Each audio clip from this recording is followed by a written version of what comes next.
Hello everyone, welcome back again. Today we are going to discuss about the advantages of the sole proprietorship form of business organization.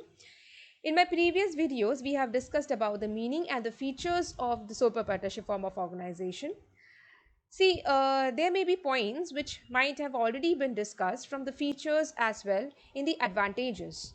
Okay, so advantages and the disadvantages. Okay, so let us see what are the advantages of the sole proprietorship form of business organization. Now, the first one is quick decision making, second is secrecy, third is direct incentive, fourth is sense of accomplishment, and fifth is ease of formation and closure. Okay, so the first one, which is quick decision making, that is the prompt decision.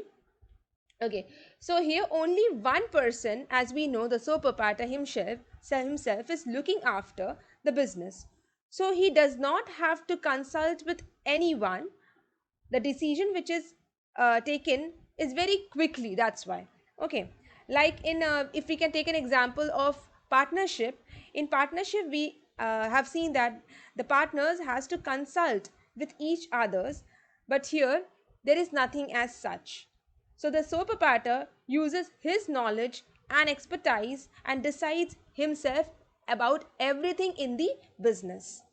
So there is, we can basically say there is this said to be as time saving, and what else?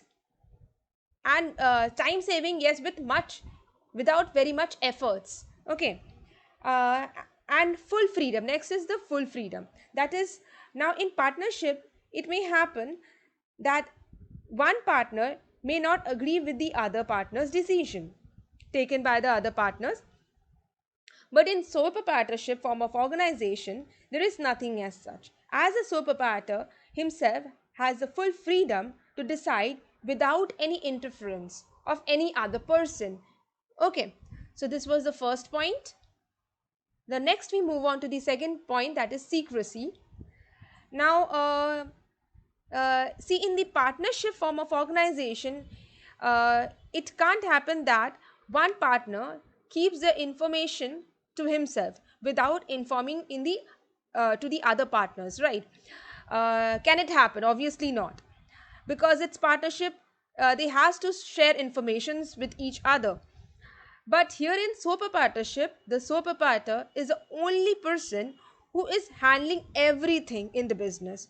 So he need not give any business related information to anyone apart, keeping the information or the secrecy to himself. Okay. Now next, the third point is direct incentive. Okay, so no need to share profit, direct incentives. Now see, when we are working in a company and working for 15 hours, suppose we are working in a company for 15 hours with a fixed salary. My salary is what? This is fixed. Okay, uh, fixed salary, and without any increase in salary, working hours is increasing. Okay, now what is happening? Although I am devoting more time in the company, here the company is getting benefit from my extra working hours, but is my salary increasing? No, my salary here remains the same. Okay, so will I be motivated to work more? What do you think? I don't think, obviously not, right? Why? Because I am devoting my time here more than the amount which I am being paid, right?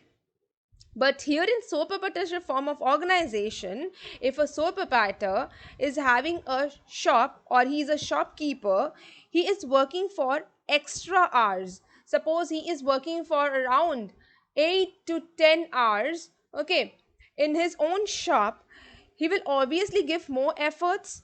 Why? Because it is his own business and he is obviously going to get benefit from it, from his business, or he is going to get this profit from his business. So obviously he'll be he'll be more motivated in working and giving more efforts in his shop. Okay, so this is the direct incentive part. Next, we move on to the sense of accomplishment. Okay, now, in sometimes we may feel that we are productive by doing something for the society. Okay, or that we equally are valuable to other people, right? So here the sole proprietor, he is looking after everything. Okay, he is looking after everything. He's managing, controlling, taking decision, everything he is doing by himself. Okay, so he is not only contributing to the society but also to our economy.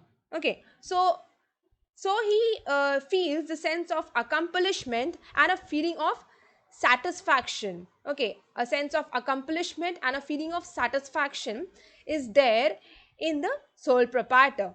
Okay, so this was the sense of accomplishment part. Next, we move on to the ease, formation and closure. Okay, so as already been discussed in my previous video, that the sole proprietor is very easy to start and end. It does not have much legal formalities. Say if we take an example of a joint stock company, where we see that when you start a business you have to go through incorporation. When I'm talking about the joint stock company, the first starting you have to go through the incorporation process. Then when you want to end the company, you have to follow the winding up process. So there are certain legal formalities which are there in the joint stock company comparatively. But here in the sole proprietor form of business organization, you won't find these kind of formalities. There are many minimal legal formalities which is involved in this sole proprietorship or form of business organization. Okay, so we can say that the sole proprietor form of organization is very easy to start and easy to close. Okay, so this were the some of the important points which I have discussed in the advantages of the sole proprietorship form of organization. I would further discuss the disadvantages of the sole proprietorship form of organization in my next upcoming videos. Thank you.